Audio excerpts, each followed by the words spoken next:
Tonight, we are sharing a variety of perspectives from artists and other individuals who have a deep commitment to their respective callings. All have a connection to or an interest in a North St. Louis County community where a fatal shooting and the civil unrest that followed made headlines around the world 1 year ago. We begin with a look at a play inspired by those events. Black and Blue is being remounted. It will return to the Missouri History Museum in October. We were there in May for the premiere. Danny, do you know who Trayvon Martin was? Are you kidding? Your mom would let me forget. She should. Hey, speaking of your mom, does she know where you are right now? I am 15 years old. In Black and Blue, Daniel Johnson portrays Danny, a young man trying to find his way after the death of his father. Garrett Bergfeld is Officer Ross Riggs, who befriends the teenager. Whatever you're carrying in your hand is a weapon in the eyes of the police. If you're eating a sandwich, drop it immediately. The play weaves character sketches with monologues and places them against the backdrop of events surrounding the fatal shooting of Michael Brown by Officer Darren Wilson. You see what you think, but you don't see me. You see what you want, but you don't see me. Hey, man, why you scared of a hoodie? Though set in Ferguson, the issues raised in Black and Blue strike a chord across the country. For the record, I became a cop to help my community, to make a positive difference. My mother's life was saved by a policeman. My life was saved by a policeman. Gitana Productions, whose mission is global healing through the arts, staged this original work a mere 8.5 months after the shooting. Gitana founder and executive director Cecilia Nadal, who spent 2 weeks in Ferguson with the protesters, felt time was of the essence. It was clear to me that there was a lot of polarization around either support of the police or support of the protesters, and there was not any nuance to that at all. And so it occurred to me that if we were going to have healing, this is not something that you wait a year or two to deal with, that it would be far better to start to get people to be more introspective and much more individualistic instead of reactionary to what was going on, to really filter what they were feeling and look at both sides. So I made the decision quickly that if it was going to have a healing outcome, it needed to happen soon, and we needed to put those issues out there in such a way that people could see the complexity of the problem rather than going one way versus the other.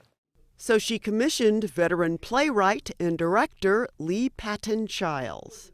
Probably 75% of what you hear in the play are actual quotes from people that I've either been able to read or I've recorded myself, creating, and some of the people are actually very real. Here goes. Being able to create the fictional connection between Daniel's character and Ross Riggs, while they're saying things that happened, but their relationship was created by me so that it could tell that story. We sat down with Garrett Bergfeld, Daniel Johnson, and several other cast members to talk about their experiences with the production. There's one point in time where I'm off stage and I'm playing a different character than the cop that I play. And I'm saying a lot of these racial slurs and a lot of these things that were said to people, and they have been said to people over hundreds of years.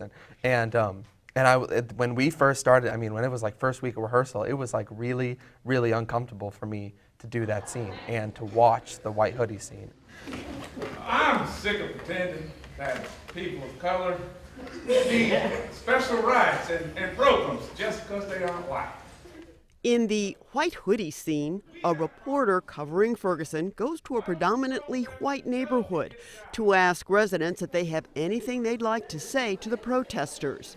The residents are portrayed by black actors.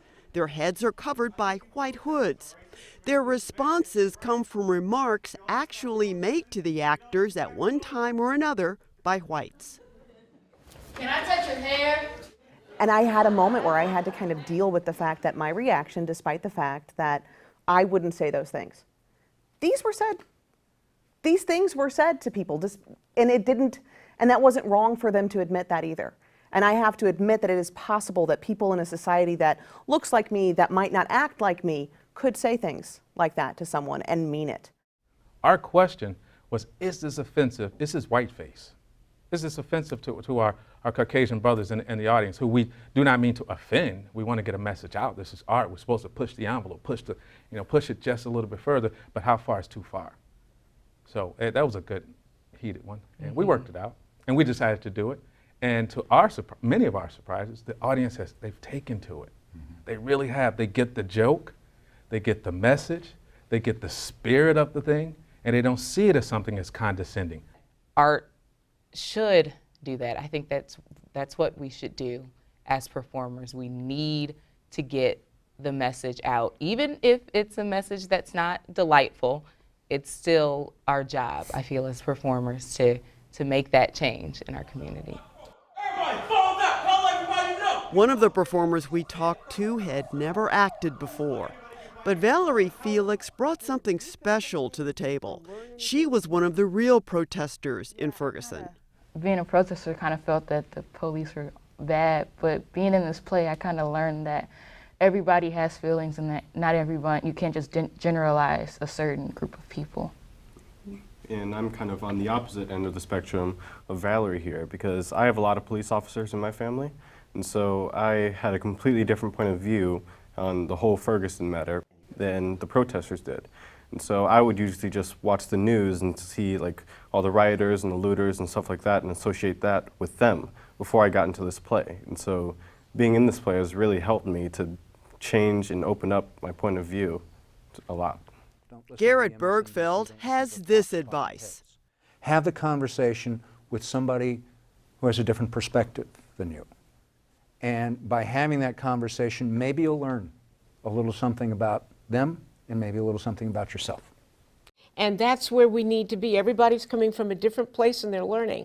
But if this show brings them closer to recognizing that it is complex and that we do need to be more thoughtful and judge people individually rather than as groups, whether it's the police or the African American community, then we've really accomplished what we set out to do.